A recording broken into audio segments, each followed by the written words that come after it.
क्या आपने कभी सोचा है कि हार, असफलता, मुश्किल और बाधा जैसे शब्द और विचार हमारे दिमाग में आते कहाँ से हैं? हमारे अपने परिवार और आसपास में ऐसे लोग होते हैं जो जाने अनजाने अपने आचरण और शब्दों से यह भय हमारे भीतर भर देते हैं। वे अक्सर हमारी क्षमताओं को कम करके आंकते हैं। अपनी आंखें बंद कीजिए, अपने परिवारजनों, सहयोगियों और मित्रों की बातें याद कीजिए। आपके आसपास कैसे लोग हैं, सकारात्मक या नकारात्मक? गंभीरता से सोचेंगे तो आपको स्वयं ही दो तरह के लोग नजर आएंगे। पहले तरीके के लोग, मुश्किल, असंभव, नहीं हो पाएगा, लोग क्या कहेंगे, दूसरे हमसे बेहतर है, हमारा भाग्य खराब है, माँ बाप ने हमारे लिए कुछ नहीं छोड़ा, ऐसे शब्द प्रयोग में लाते हैं। वहीं दूसरे तरीके के लोग, शानदार, बेहतरीन, बहुत अच्छा काम किया, रुकना मत, तुम कर सकते हो, देर किस बात की है, आगे बढ़ो, इस तरीके के शब्द प्रयोग में लाते हैं।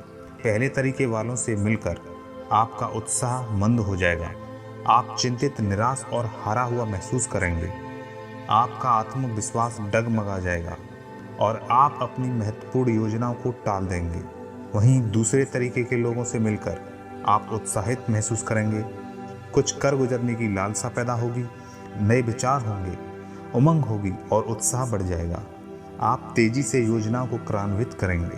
सोचिए, पहले तरीके वाले लोगों से मिलकर अपने सपनों, आकांक्षाओं और इच्छाओं का गला घोंटकर कहाँ तक उचित है? इनसे बचिए, दूर रहिए, सलाह मत लीजिए, क्योंकि नकारात्मक लोग वायरस की तरह होते हैं। मिलेनी बचपन से ही बैल डांसर बनना चाहती थी। उसके शरीर में गजब का लोच था। वो घंटों संगीत की धुनों पर नाचती थी। उसकी रुचि को देखते हुए माँ बाप ने उसे बैले नृत्यांगना बनाने का निश्चय किया। उन्हीं दिनों शहर में एक बड़ा डांस ग्रुप आया था। माता पिता मिलेनी को लेकर बैले ग्रुप के प्रमुख के पास गए और उनके पास मिलेनी को डांसर बनाने की इच्छा व्यक्त की। डांस मास्टर ने मिलेनी को नृत्य दिखाने को कहा। मिलेनी ने अपने नृत्य की एक झलक मास्टर को दिखाई। गंभीरता से देखने के बजाय मास्टर अपने काम में लगा रहा। नृत्य के बाद मास्टर ने मिलेनी को हतोत्साहित करते हुए कहा, तुम्हारे अंदर लोच भी नहीं है और कला भी नहीं। बेहतर होगा इस क्षेत्र में भविष्य खराब करने के बजाय तुम कोई और काम सोचो। मिलेनी अंदर से टूट गई। उसने डांस मास्टर की बात सच मान ली और अपने सपनों को मार दिया। वह एक शिक्षिका बन गई। लगभग 5 साल बाद मिलेनी के स्कूल में एक नृत्य शिक्षक अनुपस्थित थी। मिलेनी को बच्चों को संभालने की जिम्मेदारी दी गई। मिलेनी यूं ही उन बच्चों को नृत्य सिखाने लगी। अचानक नृत्य शिक्षिका आई। उसने दरवाजे से मिलेनी को देखा। वो उसकी कला देखकर आश्चर्यचकित रह गई। उसने मिलेनी से कहा, तुम में देश के सर्वश्रेष्ठ नृत्यांगना बनने के गुण हैं। मिलेनी को सहसा विश्वास नहीं हुआ।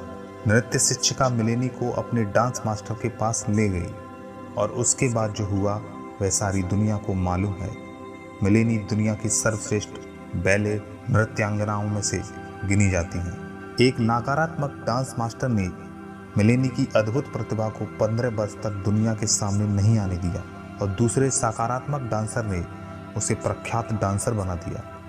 क्या आप चाहते हैं ऐसा ही कोई नकारात्मक व्यक्ति आपकी उम्मीदें, आकांक्षा और सपनों को तोड़ दे? अपने जीवन को ऐसे हाथों में मत सौंपिए जो आपको नीचे ले जाए और हीन महसूस कराए। इसलिए अपनी सोच सकारात्मक रखें और अपनी संगत सकारात्मक लोगों के साथ रखें।